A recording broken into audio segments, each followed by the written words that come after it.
সংসদ সদস্য যারা, ফেরাউনের ডানে বামে থাকে যারা, সামনে পিছনে থাকে যারা, সবার জুলুম থেকে আমাকে রক্ষা করুন। সুবহানাল্লাহ।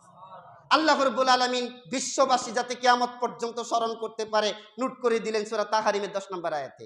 তাহলে বোঝা গেল ওহির বিধান কায়েম যারা করবে তাদের অবস্থাটা দুনিয়াতে তেমন একটা ভালো হবে না। ভালো শুধু তাই নয়, আল্লাহ রাব্বুল আলামিনের হাবিব বলেন, আন খাব্বাব ইবনুল আরাতি ক্বালা শাকাউনা ইলান নবী সাল্লাল্লাহু আলাইহি ওয়াসাল্লাম ওয়া হুয়া মুতাওয়াসসিদু বারাদাতাল্লাহু ফি জিল্লিল কাবা আলা তাস্তানসিরু লানা আলা তাদউল্লাহু লানা ক্বালা কানা আর-রাজুলু ফি মান ক্বাবলাকুম ইখফারু লাহু ফিল আরদ ফাইজালু ফিহা ফায়ুজাবু বিল মিনশারি ফায়ুদাউ আলা রাসিকি ফায়ুশাক্কুস নাইনি ওয়া মা ইয়াশুদ্দুহু যালিকা আন দীনি ওয়া ইউনসাতু বি আমসাতিল হাদিদি মা দুনা লাহমিহি মিন আজমিন আও আসবিন ওয়া মা ইয়াশুদ্দুহু যালিকা আন দীনি ওয়াল্লাহি লিয়াতামান্না হাদাল আমরা হাত্তা ইয়াসিরুর রাকিবু মিন সুনআ ইলা হাদারা মাউতা লা ইয়াখাফু ইল্লাল্লাহ আবিযিবা আলা গনামাহি ওয়ালাকিন্নাকুম তাস্তাআজিলুন রাওয়াহু তিরমিজি।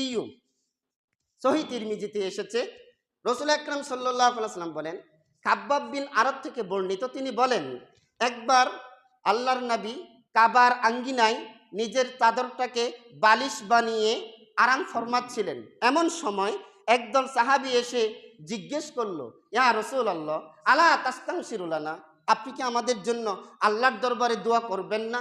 আলা তাদউল্লাহু লানা, আপনি কি আমাদের জন্য আল্লাহর দরবারে দোয়া করবেন না? মার খেতে খেতে শেষ হয়ে গেলাম।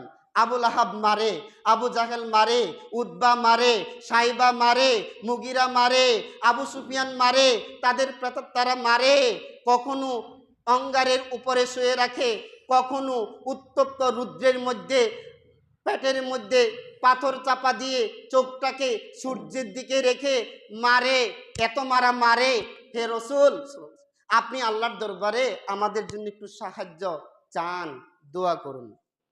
তখন আল্লাহ রাসূল সাল্লাল্লাহু আলাইহি ওয়াসাল্লাম পিঠটাকে একটু সামনের দিকে এনে বললেন, শোনো, যারা অভিযোগটা দিতে গিয়েছে, শোনো, কানার রাজুলু ফি মান ক্বাবলাকুম, তোমাদের পূর্বে এই পৃথিবীতে যারা দিন গ্রহণ করেছে, এই পৃথিবীতে যারা ওহির বাণীকে গ্রহণ করেছে, যারা মানুষকে সত্য সন্ধান দিয়েছে, তাদের অবস্থাটা কেমন হতো?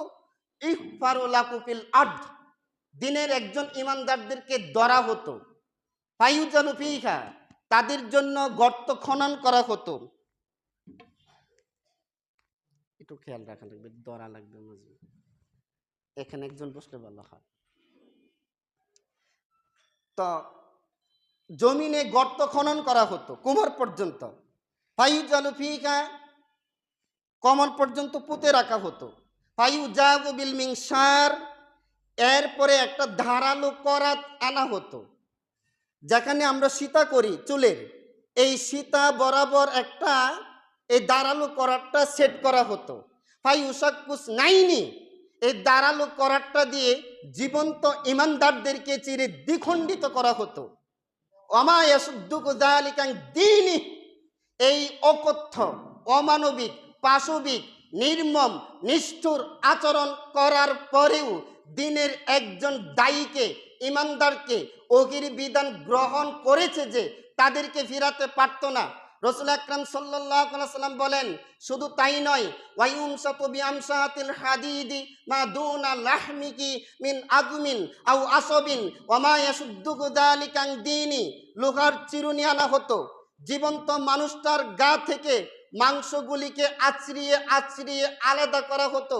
ওয়া মা ইয়াশুদ্দুহু যালিকা আন দীনি, এই অমানসিক অত্যাচার করার পরেও দিনের একজন ইমানদারকে তারা সরাতে পারেনি।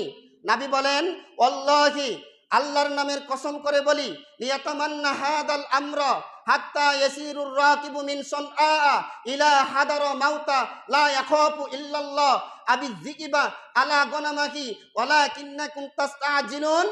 এমন একটা সময় আসবে যখন সানআ থেকে হাজরামাউত পর্যন্ত সুন্দরী, কুমারী, যুবতী, লাবণ্যময়ী, তরুণী, রূপচর্চার অধিকারী, পা থেকে মাথা পর্যন্ত স্বর্ণ অলংকার পরে গমনাগমন করবে। একটা বকাটে ছেলে পাওয়া যাবে না ওই মেয়েকে শীষ দেওয়ার মতো।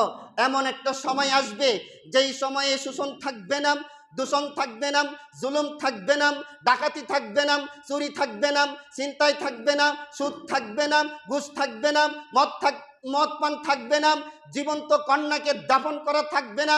এমন একটা সমাজ আসবে। তোমরা ধৈর্য ধারণ করো, বড্ড তাড়াহুড়া করছো। সুতরাং এই হাদিসের ভিত্তিতে এই পৃথিবীর তগতি প্রশাসনকে, তগতি সরকারকে, সেটা চীন হোক, জাপান হোক, ব্রিটেন হোক, রাশিয়া হোক, আমেরিকা হোক, ইংল্যান্ড হোক, থাইল্যান্ড হোক, নিউজিল্যান্ড হোক, তামাম পৃথিবীর বদমাইশদেরকে জানিয়ে দিতে চাই, তামাম পৃথিবীর কুফফারদের লিডারদেরকে জানিয়ে দিতে চাই, তোমরা আমাদের জন্য চীনের উইগুর তৈরি করতে পারো, তোমরা আমাদের জন্য আফগানিস্তানের বাগরাম কারাগার তৈরি করতে পারো, তোমরা আমাদের জন্য আয়নাঘর তৈরি করতে পারো, তোমরা আমাদের জন্য হাওয়া ভবন তৈরি করতে পারো, আমাদের উপর টিয়ার সেল মারতে পারো, কাঁদানি গ্যাস মারতে পারো, আমাদের বুকে বুলেট মারতে পারো, আমাদের বুকটাকে দাজদা করে দিতে পারো। আমরা এই দুনিয়াতে এসেছি, আল্লাহ আমাদেরকে পাঠিয়েছে। পৃথিবীর কোনো তন্ত্র মন্ত্র, পৃথিবীর কোনো বিধান আমরা রাখবো না।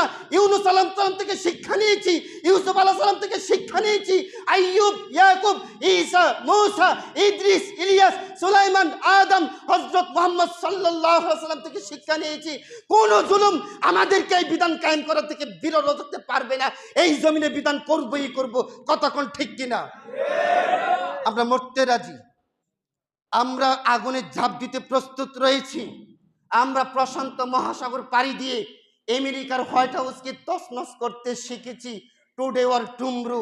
সুতরাং কোনো গালিগালাজ দিয়ে মোল্লা বলে, মোল্লার দরমার পর্যন্ত এই জাতীয় ঠুনকু কথাবার্তা বলে পৃথিবীর ইমানদারদেরকে ফেরানো যাবে না। ভাই দিবেন না।